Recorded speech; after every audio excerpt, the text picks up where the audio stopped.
is that they're going to draft or bring in. That really is what it comes down to. Do they hit on that guy? Are they able to get one of these stopgap guys to have a good season, get them back in the conversation of the playoffs? Or they're able to draft a guy that will be the future of the organization, and everything they do from here on out is going to be tied to that. And John Mara and Steve Tisch are giving them an opportunity to do that. And I know it's very, very hard to defend keeping these guys because of their record and how bad this season was. You know, Brian Daboll did win Coach of the Year a couple of years ago. I do think he is a good coach. The biggest problem with this regime has been whiffing on these first-round picks. That's been it. When you got 2 picks at the top of a draft and you come out of it with Kayvon Thibodeau and Evan Neal, and then you follow that up with a Deonte Banks. I mean, Malik Neighbors was a good pick. It was a really good pick. I don't think anybody thought that Malik Neighbors was going to come in here and stink up the joint. I mean, every one of these wide receivers that comes out of LSU ends up being a stud, so they certainly got that right as he breaks a franchise record for receptions in a season. But that's the biggest issue. So John Mara, for whatever reason, believes that Joe Schoen and Brian Daboll can find that guy. And if I'm fighting back and if I'm pushing back on keeping these guys, it's because of that. It's the drafts. It's the draft record and building the team. But John Mara's done it the other way for 4 times in a row. You know, whether it was Ben McAdoo, Pat Shurmur, Joe Judge, this would have been the 4th time that a guy was either fired after 2 or 3 years. And stability is something that everybody strives for. So John Mara now is trying something different. Yeah, you know, I appreciate the attempt at stability. I really do, because there's nothing worse than an unstable, you know, offense or defensive system year in, year out, because it does really confuse, you know, first and second and third year players, especially quarterbacks. But since they really don't have a quarterback, that's not the case right now. So, you know, whether they go stopgap or whether they'll have an opportunity to draft Shedeur Sanders, you know, only time will tell us that when we get to April. But, you know, I would just say that, you know, there are a number of other quarterbacks in this draft that you could draft later. And, you know, maybe they turn out to be something if you have the right stopgap quarterback for yourselves, which is going to include guys like Russell Wilson, Jimmy Garoppolo, you know, Carson Wentz, who we saw yesterday, Kirk Cousins. You know, that's that group of guys that you could be able to use as a short-term stopgap, possibly get something going. And then if something doesn't happen by the middle of the year, you could do exactly what Atlanta did. Take your young quarterback that has been sitting there, whoever that quarterback may be, and then put him out on the field so they end the season the way that the Falcons did. They know what they have going into next year. They know they have a top young quarterback that should be able to be their leader for the next 10 years.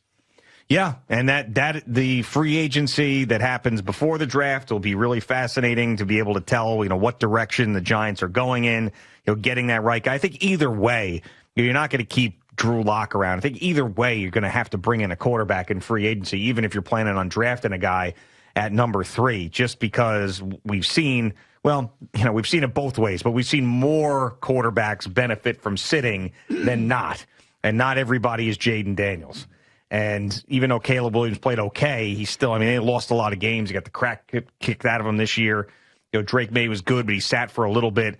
So you would hope that the Giants would have a little bit of patience with this guy, whoever it may be, if they draft a guy and not throw him to the Wolves in week 1. But it did work for Bo Nix and it worked for Jaden Daniels. So if they're in the right situation, they're the right type of athlete, and they fit, you know, basically what, you know, Brian Daboll is looking for in a quarterback.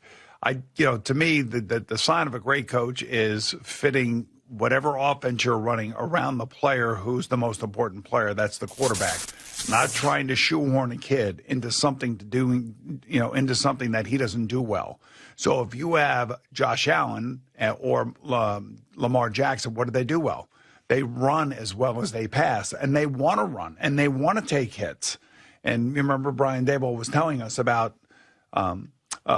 Josh Allen telling him, hey, you know, you got to get me into the game, coach. Call a run early on so I can get hit. So not every quarterback is that way. So trying to fit, say, a Shedeur Sanders, who's not that type of kid, into that type of offense doesn't work. Now, Cam Ward, that could be completely different. Maybe he is that type of kid. Yeah. So I do think because once Bill Belichick took the North Carolina job, I felt like keeping Brian Daboll and Joe Schoen was probably going to happen. I do think it's the right move. I don't know that Ben Johnson, if he would be interested in this job with the quarterback situation the way that it is with the Bears and Jaguars available. Now the Jaguars officially available today. So I think that if you couldn't get Belichick or didn't want Belichick, keeping these guys was probably the best way to do it. But, it can't just be some faux patience. I mean, this has to be real patience now on behalf of John Mara and Steve. I just don't want to go, through next season, week 8, and then being 1-7, and then the planes flying over the stadium again, and all the crap that they just went through the last month of the season, which is unfortunate for them to have to deal with that.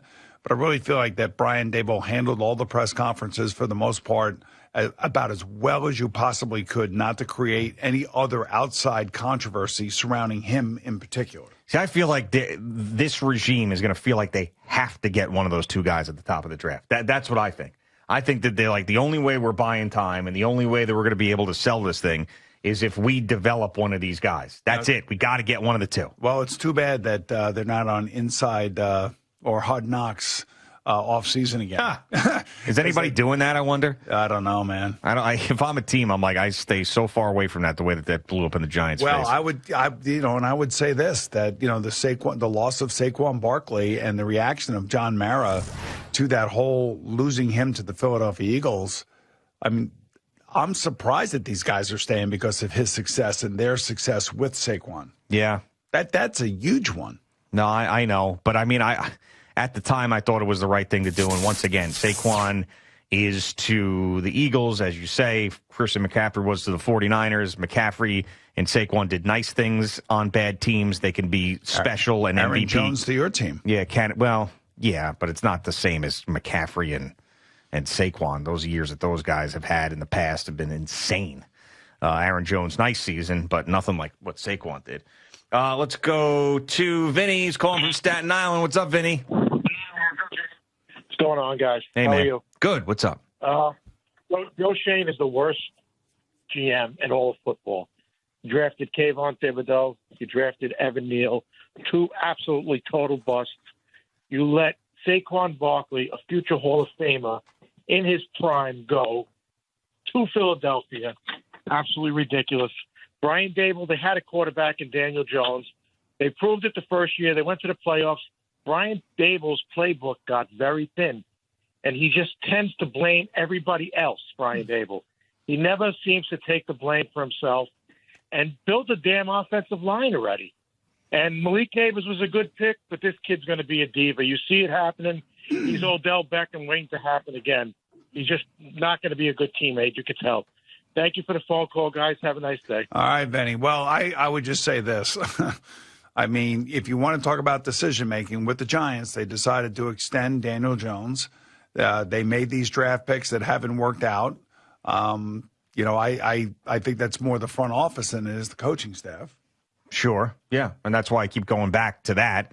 But if they are going to stay, and if they are going to prove to John Mara that you brought us in to do this one thing, and that is to develop a quarterback like we developed Josh Allen, then they are going to force a quarterback to this team in one of these two guys. That is going to happen. Yeah. And if that guy works out, they're here for a long time. If he doesn't, they're gone at the end of next year. And I just feel like where John Mara's looking around the league is like, what am I going to do? All I've been doing is this revolving door of coaches. Am I going to do the same thing? I mean, who is out there that would have been perfect for the Giants if you got rid of these two guys? If you got rid of everybody. Yeah, I mean, I don't know. I mean, you hear some of the names that are being bandied about here. And by the way, the couple of notes, as expected, the Jets are going to interview Aaron Glenn, and also from Mike Silver, he said the Jets and Bears have expressed interest in Broncos defensive coordinator Vance Joseph.